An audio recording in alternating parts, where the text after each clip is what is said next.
స్వాగతం తెలిపినటువంటి మిక్కిలంపేట సర్పంచ్ ప్రచారాలకు రావాల్సిందిగా కోరుతున్నాం. ఈ కార్యక్రమాన్ని విజయవంతంగా చేసిన దానికి ధన్యవాదాలు తెలియజేసుకుంటూ రేపు 13వ తేదీ జరిగినటువంటి చంద్రబాబు నాయుడు గారి నాయకత్వంలో రాష్ట్రంలో జరిగినటువంటి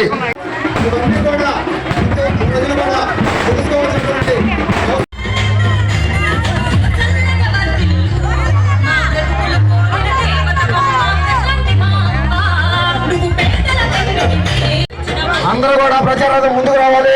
దయచేసి ఎవరు వెనక ఉండడంతో మన గ్రామం పూర్తయిపోవచ్చింది కాబట్టి అందరూ కూడా ప్రచారానికి ముందు కల్పిస్తున్నారు. అదేవిధంగా ప్రతి ఒక్క మహిళకి కూడా సంవత్సరానికి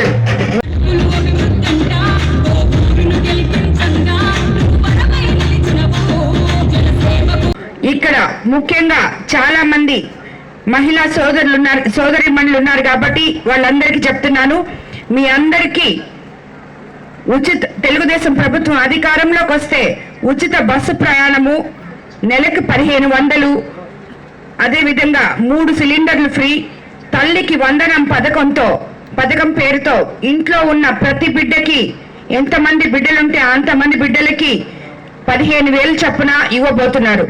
అదేవిధంగా యువకులకి ఉద్యోగాలు 20 లక్షల జాబులు ఇవ్వబోతున్నారు. నెలకి 3,000 రూపాయలు ఇవ్వబోతున్నారు. మెగా డిఎస్సి మీద చంద్రబాబు నాయుడు గారు ముఖ్యమంత్రి అయిన తర్వాత తొలి సంతకం పెట్టబోతున్నారు.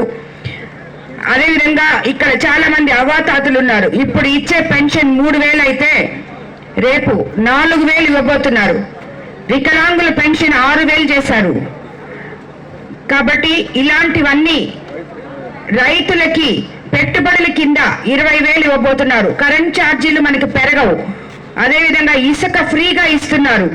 ఇల్లు లేని నిరుపేదలకి ఇప్పుడు 1 సెంటు భూమి ఇస్తే రేపు చంద్రబాబు నాయుడు గారు అధికారంలో 1 కాలువలు, సీసీ రోడ్లు మొత్తం చేయిస్తానని కూడా మీకు హామీ ఇస్తున్నాను.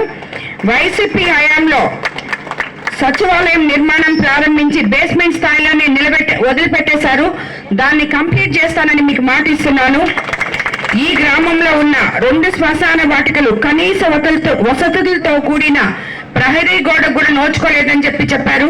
దాంట్లో కనీస వసతులు ఏర్పాటు చేసి మీ అందరికీ అందుబాటులోకి, ఇదే నేను చెప్తున్నాను ప్రతి దగ్గర, ఈ శ్మశాన వాటికల్ని అవి మామూలు చాలా చిన్న పనులు. ఇక్కడ ఈ కోవూరు నియోజకవర్గం నుంచి మీ ఎమ్మెల్యే గారు కనీసం ఇసుకలో, గ్రావెల్లో, రియల్ ఎస్టేట్ లో ఒక 500-600 సుమారు 5 సంవత్సరాల్లో దోచేసుకొని ఉంటారు.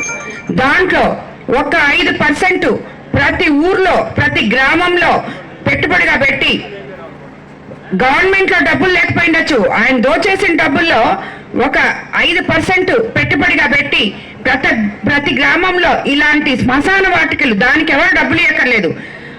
ఇంతకు ముందు గత 10-15 సంవత్సరాల నుంచి